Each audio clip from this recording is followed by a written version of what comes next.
One of the things that we've been covering pretty closely over the past year or so is the epic implosion of the formerly great CNN. So they brought in this guy, Jeff Zucker, to essentially revive the network. And according to the numbers, he only made it worse. He really has. So it's a sad thing to see. His expertise was in silly morning shows. So CNN brought him in thinking that that would translate over into the different vibe, which is the 24-hour news network. And it didn't do that. It couldn't do that. So they're really, really lost in the wilderness right now.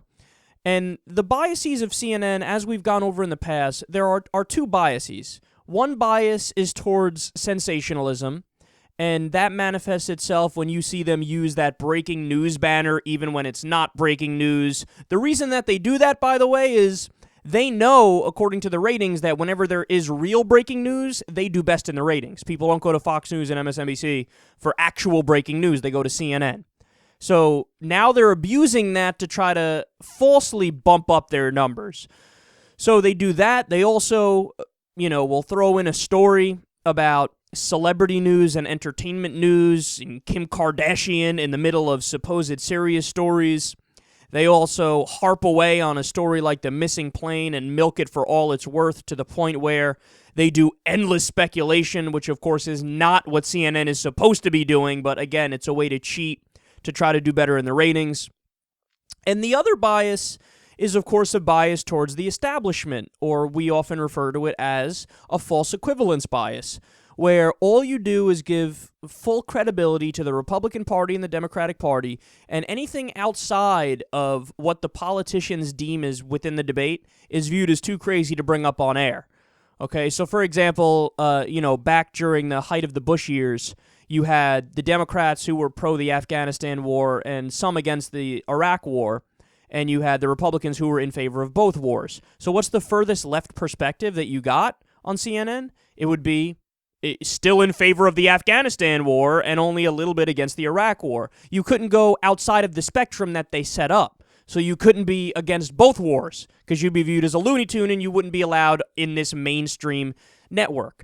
And of course, they set up the false debates where you have, let's debate climate change and have one person for, one person against. Well, that's the false equivalence. You're making the audience think that it's a 50-50 proposition, but it's not. It's actually a 99.9% proposition against a 0.1% proposition, but you're not representing the debate in any accurate way. So all these problems put together and these biases, they have essentially tanked the network. And the last thing that CNN gives a shit about is objectivity and truth. And that's why they're tanking in the ratings. If you set up a network that's their only concern is objectivity and truth, you're gonna do well in the ratings, but they don't do that. And of course, there are systemic reasons why they don't do that. If they were objective and if they were truthful, then they would let you know that the entire political system is a kleptocracy / oligarchy / plutocracy and your opinion doesn't matter, and they would essentially be calling for a nonviolent revolution, and you can't do that on CNN. So yesterday, Mediaite published the cable news ratings, and at the 5 p.m. hour, so opposite us on CNN, Wolf Blitzer is the host, and in the key demographic, which is the one that the advertisers care about because they buy the most stuff, so age 24 to 54, you know what his numbers were?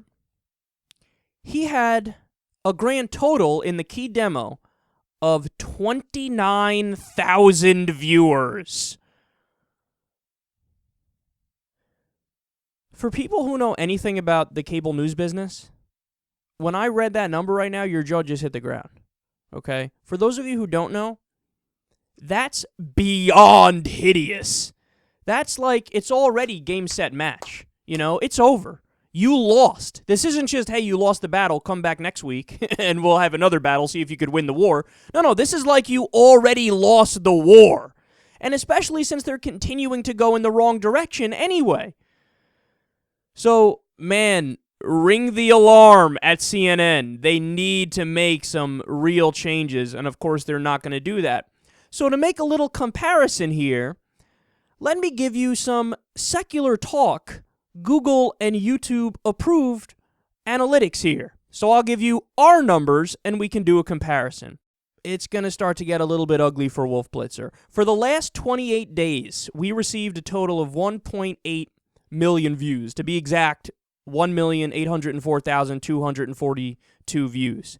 That means that the daily average that Secular Talk gets, just on YouTube, this isn't even including the live show, okay? The live show is probably another 1,000 when you, in a day's time span when you add the archives and the live listens.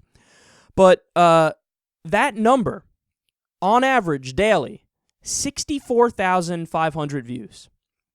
That means that, at least according to one metric, we are beating Wolf Blitzer on CNN. That's fucking incredible. We have an advertising budget of $0.00, and I'm a 26-year-old douchebag with a microphone. That's it. That's it. You know, it's not a very expensive setup we have going on here. You know, it's me and Lilith. Me and Lilith, she runs a Facebook page, helps me out with a couple things, and our connection at TYT, because I'm part of the TYT network, our buddy Aaron Wysocki. That's it. 3 people. We're beating CNN. That's amazing. Now, understand something. It's not even, like, theoretical, really, because the overwhelming majority, as a percentage of our views, are actually in the key demographic, 25 to 54. That's the demo that CNN is going after, but they don't get those people. They get much older people. And only 10% of his total views, Wolf Blitzer's, are in the demo. So, oh my God, again, they need to ring the alarm. And everybody else better watch the fuck out, because not only is Secular Talk coming to get you, but the David Pakman Show, Sam Cedar, the main channel at the Young Turks. I was tweeting at Jank last night about this because he's the one who sent out the article. And I said, wait, I beat Wolf Blitzer. I double Wolf Blitzer's numbers. So how much do you beat him by? Jank and Anna on the main show on TYT, they got to beat him by like 86 times. No, it's over, man. It's over. And okay, so just to be overly kind to CNN and Wolf Blitzer here, understand the overall picture is a little more complicated because total views, so like all of his viewers, was higher. It was 261,000. But he's only on for 2 hours a day, and we're counting my daily total here. But again, most of his views were older than the key demographic, so the advertisers don't care about that as much. The advertisers should actually be more interested in us than in CNN at 5 o'clock. So at least according to one metric, we're beating CNN. It's over, man. Old media, step aside. New media is coming in. You can't stop the tides of history. Look, I'm calling it right now. You know how? Think about how the people in the Morse code business felt when they saw that this new thing called the telephone came out. At first, they probably scoffed at it and said, oh, yeah, whatever, new technology. It looks a little clunky and big. Why would anybody want to use that over our thing? It's very simple. You just press the button. Obviously, people are going to prefer the Morse code over the this new weird thing that you hold up to your ear. Who holds something up to their ear? You look so silly. And then what ended up happening? Morse code no longer exists. Now it's the telephone. And then what happened to the telephone? Then it became the cell phone. And then, you know, the evolution of technology and the evolution of the economy, there were people in the horse and buggy industry that thought that industry would exist forever. Then along came the automobile, and bye-bye, son, you're gone. So what's happening right now? Old media, CNN, MSNBC, cable news, Fox News, all them, oh my God, the internet is going to shove our foot directly up your anus and twist.